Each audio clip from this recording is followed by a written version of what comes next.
आज का topic heat transfer mechanism है। कैसे जो है ऊष्मा एक प्लेटफॉर्म से दूसरे में ट्रांसफर होती है। ये हमारे बीए पार्ट फर्स्ट के सेकंड जो एटमॉस्फेयर का जो पोर्शन है उसमें से लिया गया है। तो इस आने आने वाली स्लाइड्स में हम देखेंगे कि ऊष्मा जो है उसका जो ट्रांसफर है यानी एक स्थान से दूसरे स्थान पर जाने की जो विधि है वो कैसे जो है ऊष्मा ट्रांसफर होती है। फोर हीट ट्रांसफर मैकेनिज्म, ऊष्मा जो है वो चार तरह से जो है ट्रांसफर होती है। नंबर एक कंडक्शन, दूसरा कन्वेक्शन, तीसरा एडियाबैटिक कूलिंग एंड वार्मिंग, चौथा latent heat in phase change of H2O। यानी एक तरीका है कंडक्शन, दूसरा है कन्वेक्शन, तीसरा है एडियाबैटिक कूलिंग एंड वार्मिंग और चौथा है latent heat in phase changes of H2O। पहला है conduction, molecules to molecule energy transfer. When molecules collide, higher energy molecules excite lower temperature molecules, thereby transferring kinetic heat energy। यानी एक से दूसरे, दूसरे से तीसरे, तीसरे चौथे, पांचवें, छठे, ऐसे जब कोई हीट ट्रांसफर होती है तो हम उसको कंडक्शन कहते हैं।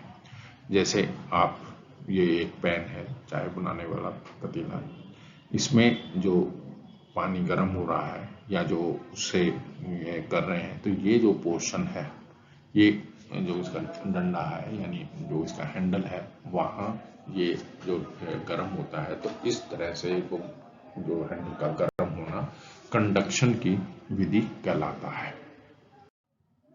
अगला है convection, heat is transferred by the movement from one place to place of a gas or liquid. The principal motion is vertical. All heated gases and liquid experience this kind of mixing heat exchange। यानी ये एक example से बताया गया है। ये beaker है, beaker में पानी है, अगर नीचे से हम उसे हीट करें तो जो पानी गर्म होने की प्रक्रिया है वो ऐसे करके, यानी एक नीचे, पहले नीचे वाला पोर्शन गर्म होगा, फिर जो है ठंडे वाला उसका स्थान लेगा, डिस्प्लेस करेगा और फिर वो गर्म होगा। इस तरह से जब कोई चीज गर्म होती है तो वो हमारा कन्वेक्शन जो है वो कहलाता है। तो एटमॉस्फेयर में इस तरह से जो हीट है वो क्या जो है वो ट्रांसफर होती है, या जो एटमॉस्फेयर का गर्म होना है वो इस विधि से होता है। तीसरा phase change latent heat. Latent heat क्या है कि कोई एक पोर्शन से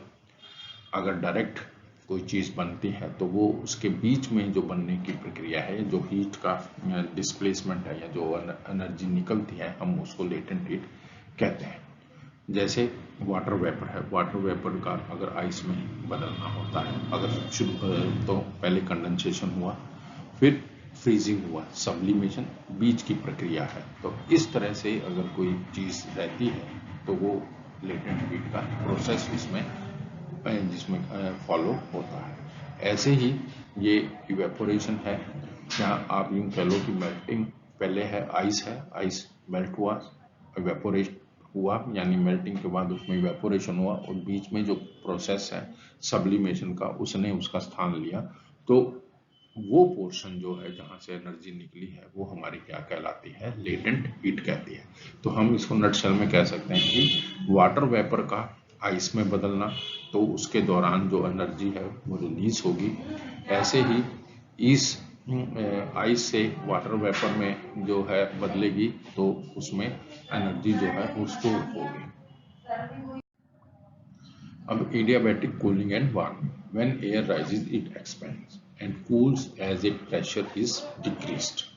यानी जब एयर ऊपर बढ़ती है तो एक्सपैंड होती है एंड प्रेशर इज डिक्रीज, और प्रेशर उसका कम होता है। दस when it descends it is warm, जब नीचे आती है तो ये गर्म हो जाती है एज प्रेशर increases.